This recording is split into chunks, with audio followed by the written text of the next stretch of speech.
Hands up! We see everything! The piercing voice boomed.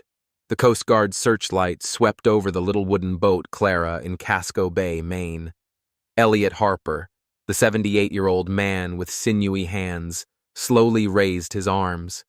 His calm gaze locked onto the officers as they leapt aboard, trampling his fishing net and sending his late wife's precious letter tumbling into the black depths below. "What's going on, officers?" he asked, his deep voice soft yet steady, as though the sea itself were whispering. They ransacked every corner without hesitation, but what no one expected was that just 1 hour later, the United States Navy would dispatch a rescue ship to recover that letter in the dead of night. Can a single scrap of paper change everything? All right, my dear viewers, get ready for a story that will leave you speechless. Take a second to like this video and subscribe, only if you truly connect with what I'm sharing here. And drop a comment below telling me where you're watching from and what time it is for you. It's always thrilling to see people joining us from all around the world. Elliot Harper began each day as an unchanging ritual, dawn arriving heavy with memories, yet he never cared to acknowledge the world around him. At 78, every step carried a train of thought, guiding him from the wooden threshold of his little house straight to the weathered pier where the boat Clara waited. Clara was gone.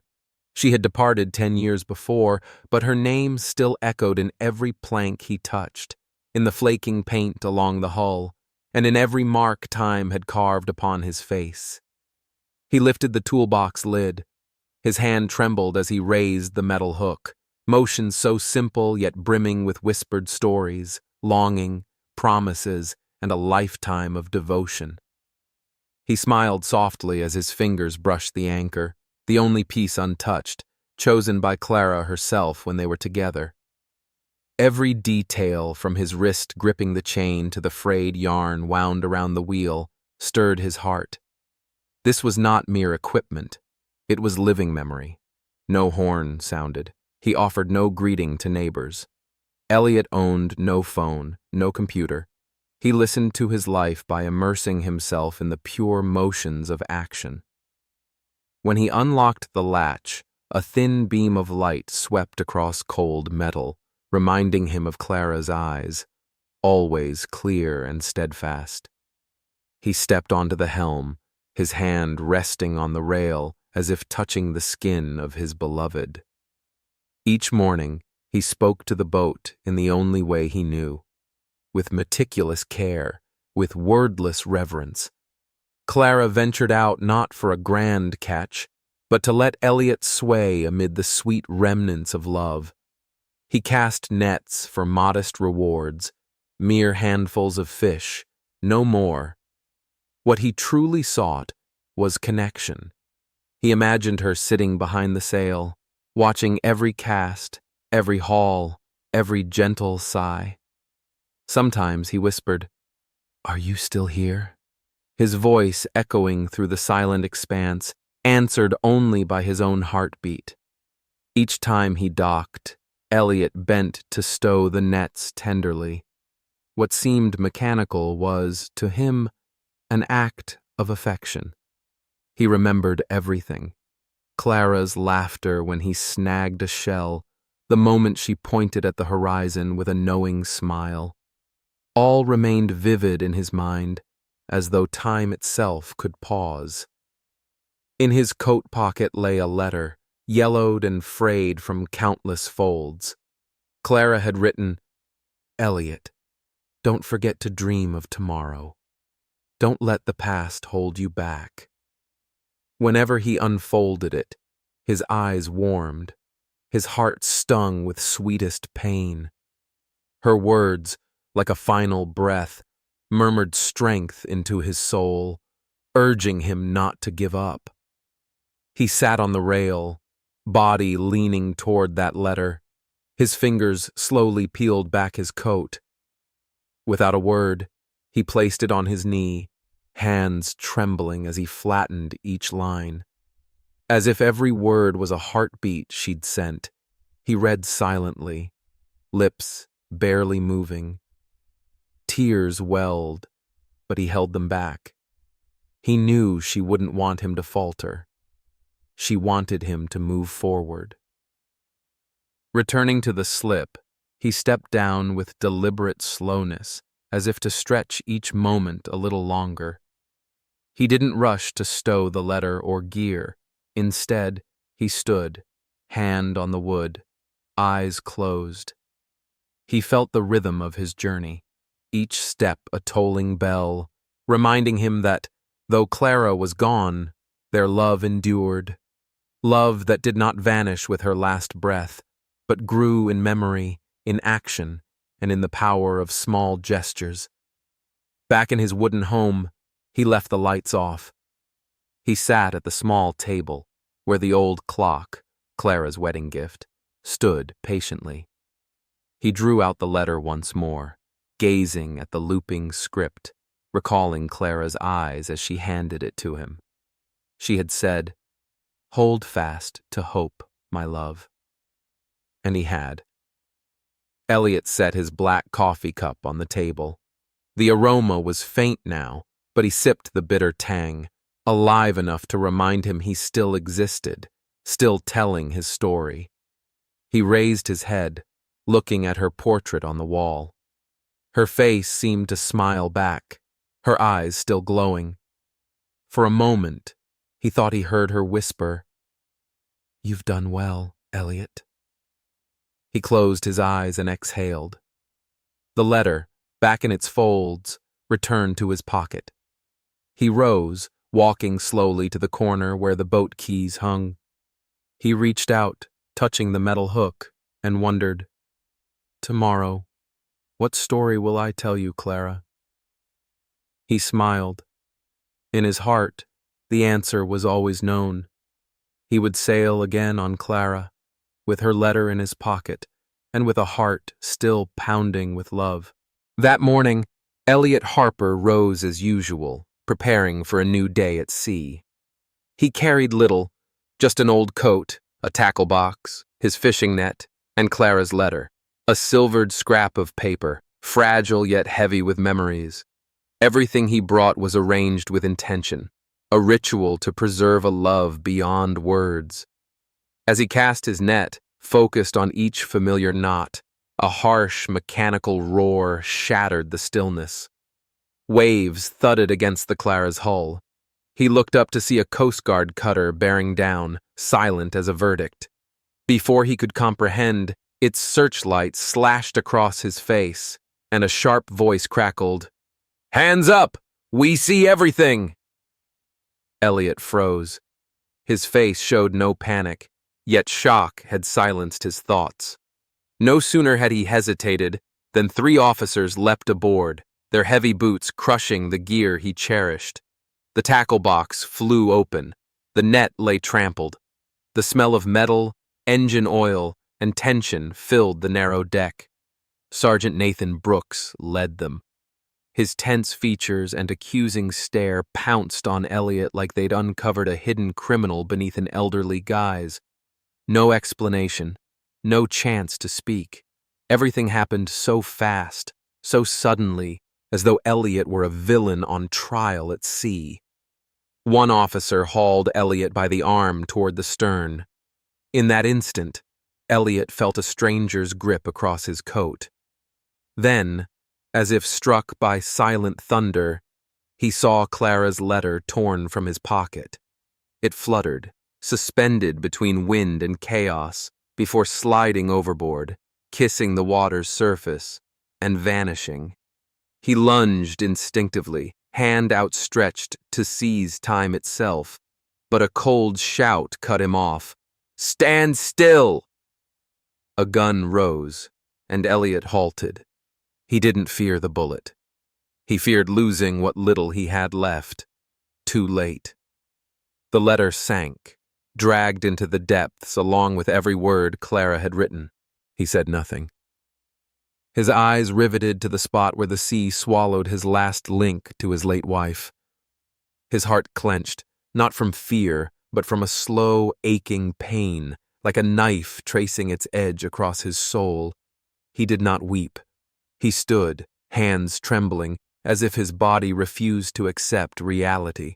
Unaware of the tragedy they'd wrought, Brooks ordered the search to continue. They ransacked every nook of the small cabin. Each stomp, each shove, ripped through not only material, but decades of carefully guarded memories. They searched for drugs, yet their actions felt like they were violating a man's very spirit. Coldly, callously. They claimed precise intelligence. Elliot Harper suspected of running a drug smuggling ring. Elliot did not know how to respond. He did not ask why. He did not defend himself. He simply stood there, like a tree stripped of its roots.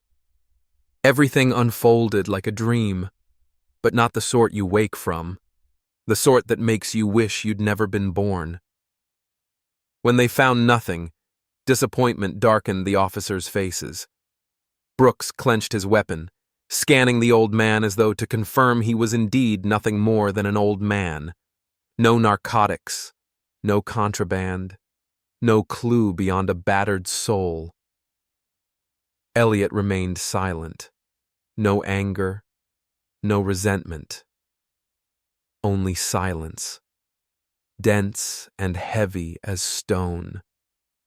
He bent to retrieve the broken tackle box, his fingers gathering each fragment slowly, not to fix, but to soothe himself. They withdrew without apology, leaving only the engine's fading roar and a lone man sitting against the hull. Elliot placed his hand on the wooden rail, where the letter had fallen. He closed his eyes, straining to recall each line, each curve of Clara's handwriting. But memory was not enough. No paper, no ink remained, only the ache. And that aching hurt more than any accusation. His world was already small. Now it had been violated.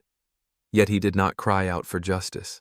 He simply sat, shoulders trembling, fingertips tapping the deck in a sad, steady rhythm, much like himself, a man who had lost everything, yet continued on, held by the conviction that love never truly sinks. The officers left no stone unturned. Every nook of the Clara was rifled through, as if they were tracking a dangerous fugitive in hiding. Grips were yanked. The wooden deck was pounded to uncover secret compartments.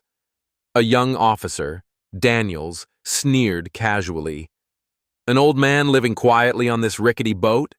The perfect cover if you want to hide something." His words fell into the space like a cold, sharp blade. Elliot's coffee tin was flung aside. It skidded across the deck and slammed into the rail with a heavy thud. The small photograph of Clara, always perched on the dashboard in its simple, time-yellowed frame, was knocked free, landing face down on the damp floor. Elliot did not turn his head. He stood motionless, hands raised as ordered. His gaze remained fixed on the spot where Clara's letter had slipped beneath the waves only minutes before. The sense of loss still fresh, now driven even deeper by this violation. One officer demanded, "What are you doing here?" Elliot replied succinctly, unfazed, "I'm just fishing." A simple answer, yet in that moment it drew even sharper scrutiny. No one believed an old man would simply drift at sea every morning to fish. No one accepted that a quiet life could be the truth. Brooks, in command, could not let suspicion go. He seized Elliot's boat registration and fishing license, scanning each line with the practiced eye of someone used to finding fault.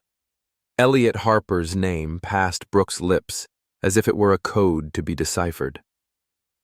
"Mr. Elliot Harper," Brooks said deliberately, "why are you here at this exact time? Alone? Nobody knows where you go." Elliot did not resist. He had nothing to hide, nothing to defend, just a fisherman like any other, amid countless casts and hauls. "Fishing," he answered, voice unwavering, "like every day." That calm alone unsettled them, as though he feared nothing, as though he had already endured too much to know fear. Elliot's silence was neither defensive nor easily breached. He made no plea, offered no explanation, and harbored no resentment. Only his deep-set gaze fixed on a distant point, not the sea, but the fragment of memory he had just lost, a part he could never reclaim. As Brooks tightened his grip on the papers, an assertion of authority in a hazy circumstance, Elliot held his ground, silent, unmoved. That composure unnerved the uniforms. Daniels tapped the open tackle box with his boot. Another officer lifted coils of fishing line to the light, hoping to find hidden contraband.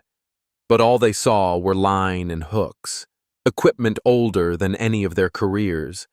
Along the gunnel, cracks and scrapes bore the patina of time, nothing but the marks of a quiet life no one had cared to notice. In the cockpit, Brooks stooped to retrieve Clara's fallen photograph. He nearly tossed it aside, then paused. The image of a woman with a gentle smile, kind features, and bright, tender eyes seemed to touch something within him.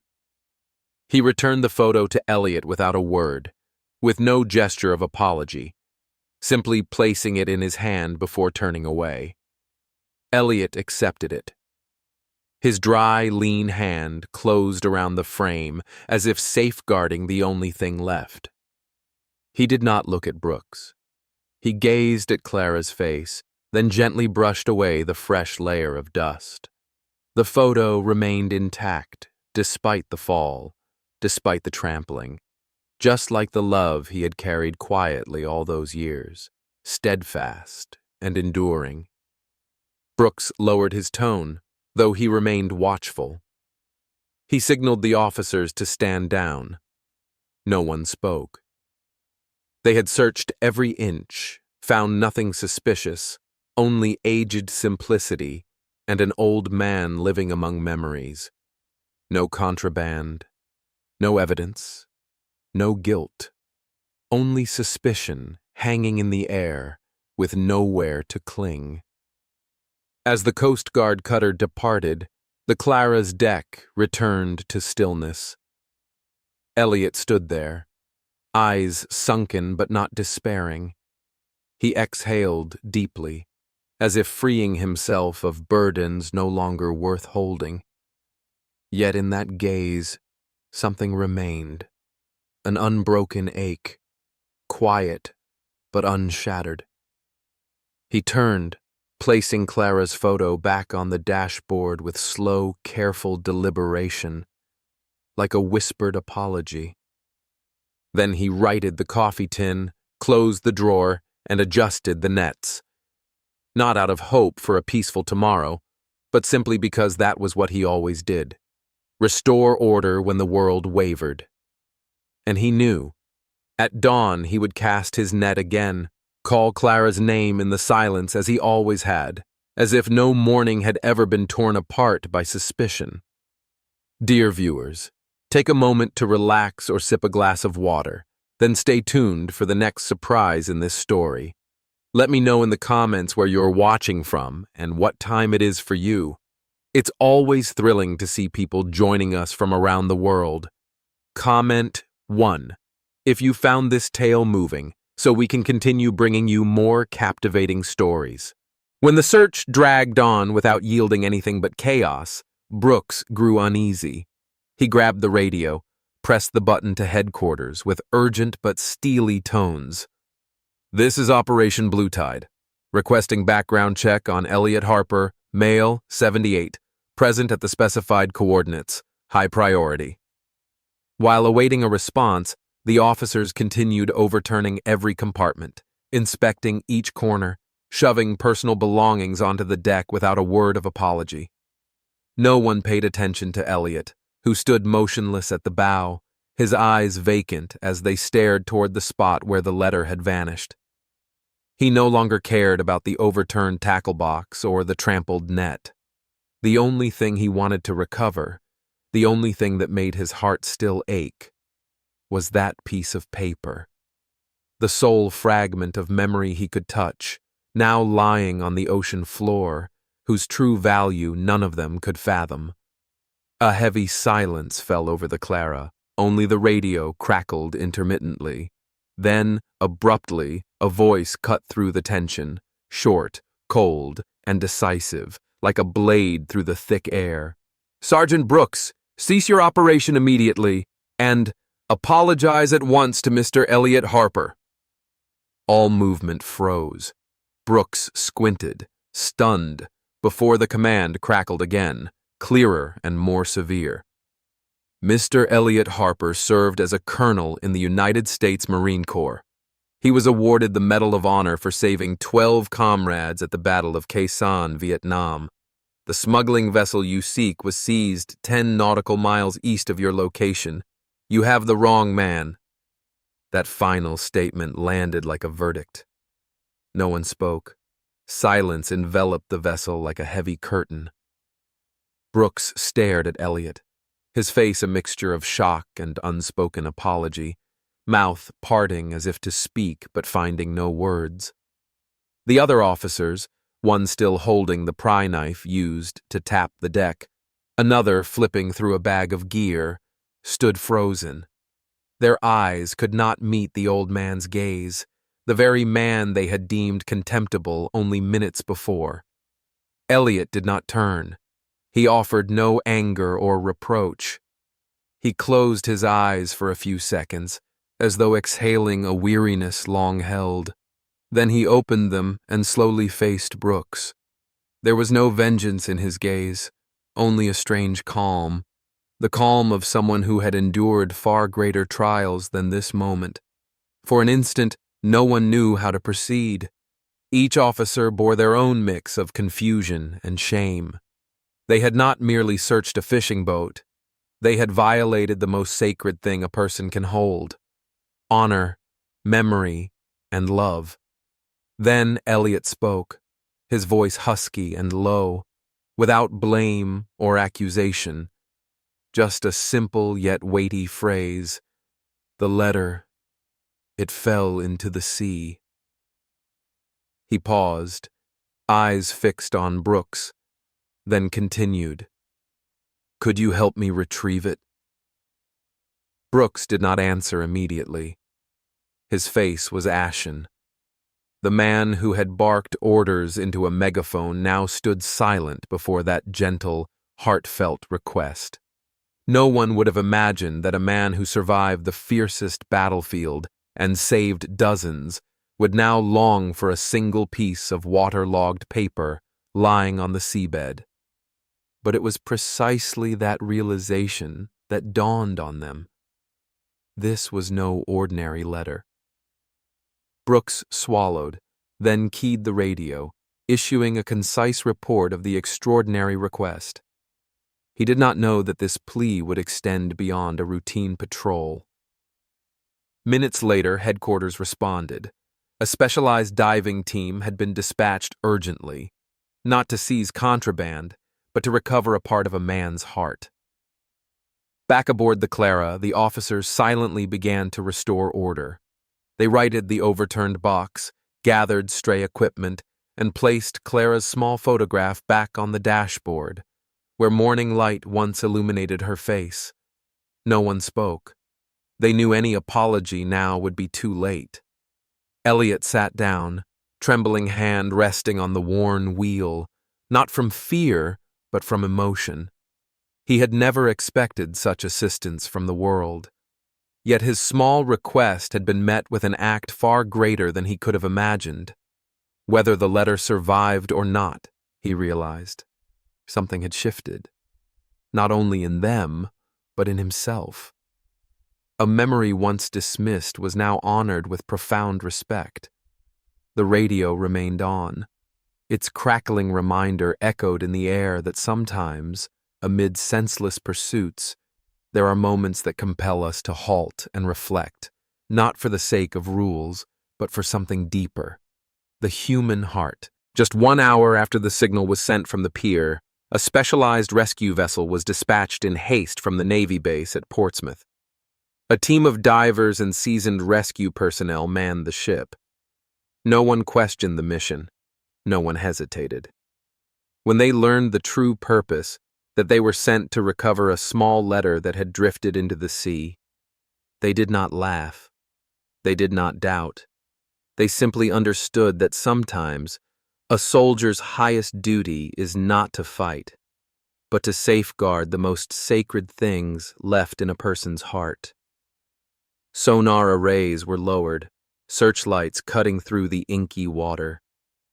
Waves thumped against the hull, yet the rescue team worked in focused silence.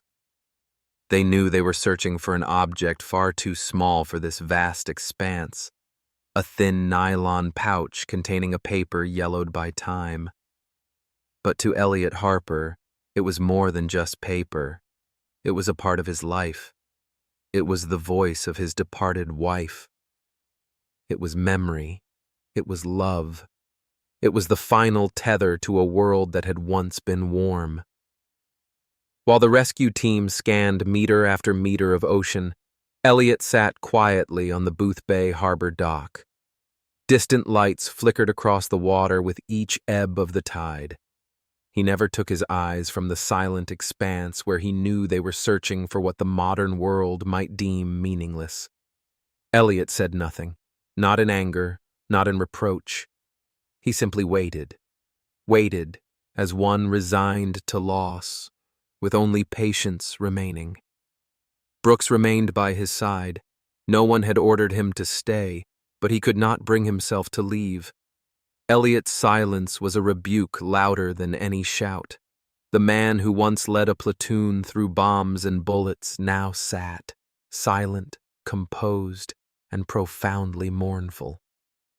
Brooks approached him, hesitating as he looked for words he had not dared to utter all night. "Colonel Harper, we didn't realize." He paused, eyes dropping, voice heavy. "I'm sorry about the letter." Elliot turned to Brooks for a moment. No accusation, no forgiveness, just a gentle nod, as if acknowledging that an apology cannot undo what was lost, yet that sometimes it is all that's needed. Some wounds do not require bandages, only recognition. And in that instant, Brooks understood that he had crossed a line his military training had never taught him, the line between authority and humanity. As dawn slowly broke, the first rays slicing through lingering mist, a Navy ship glided into the harbor. No horn, no announcement, just a solemn passage through the waves. On deck, a young officer stood at attention, cradling a small wooden box. He descended with utmost ceremony. No one spoke. The townspeople, drawn by whispered rumors of the night's extraordinary events, gathered on the pier. They did not come out of mere curiosity. Something in this story compelled them to witness it. Perhaps it was Elliot Harper's name. Perhaps it was the phrase, "Medal of Honor." But deeper still, everyone understood. Each life holds something that cannot be lost. The young officer approached Elliot with measured steps, stopped, and placed the wooden box in his hands with both palms, then stepped back. His voice rang out like a military ritual. "Colonel, the United States Navy returns to you your keepsake." No applause, no cheers, yet the moment felt like a rite transcending rank and title. Elliot opened the box, his fingers trembling as they traced the wooden lid's edge. Inside lay Clara's letter, sodden, crumpled, yet heartbreakingly intact. He did not lift it immediately. He gazed at it as though beholding his wife's face through a tear-filtered lens. Then he bent forward, fingertip brushing the paper with the gentlest touch, like touching memory itself. His shoulders trembled, His eyes, clouded by age, could not tell where tears ended and morning light began. No one spoke. The entire pier lay hushed. Some placed hands over their hearts. Others bowed their heads in silent reverence.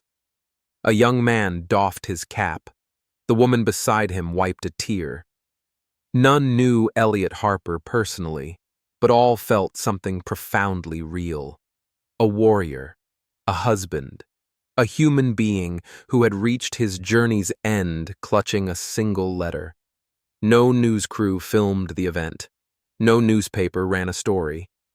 Yet that morning, the entire town of Boothbay Harbor whispered the same tale. The story of a letter lost in silence, and how a team had found it again for a man who sat quietly through the night. For Elliot, recognition was not needed. He only needed the box and the paper within. He closed the box, cradling it to his chest like a father holding his returned child. He said nothing, yet his eyes had changed, no longer distant but serene with the knowledge that the most essential promise, spoken in a final breath, had never truly vanished. The next morning, Sergeant Brooks returned to Boothbay Harbor, out of uniform, looking like any other man. He found Elliot on the dock, preparing the Clara for another day's fishing. "Colonel Harper," Brooks began, "I want to apologize again. My grandfather was a Marine too. If he knew how I treated you, he would never forgive me." Elliot paused in his rigging. He looked at Brooks with gentle eyes. "Mistakes are inevitable, Brooks. What matters is what you do afterward." He invited Brooks aboard, handing him an old fishing rod, the very rod Clara once used. Out on the water, Elliot showed Brooks how to cast the net. He taught him to feel the current through the line. They spoke little, yet the silence between them carried profound meaning. When a small fish bit, Elliot guided Brooks in reeling it in. Then he said, "Release it. It needs time to grow." Brooks smiled as he let the fish slip back into the sea. He felt the deeper lesson. We all need time to mature, to mend our errors. As the sun began its descent, Elliot started the engine to head home. Brooks remained on the pier, watching the Clara fade into the horizon. He knew that day had been about more than fishing. It had been about respect, about memory, and about values that never fade. Thank you for joining us. Don't forget to let me know in the comments where you're watching from and what time it is for you. It's always thrilling to see viewers tuning in from around the globe. Comment 1 if you enjoyed this story, so we can continue bringing you more compelling tales.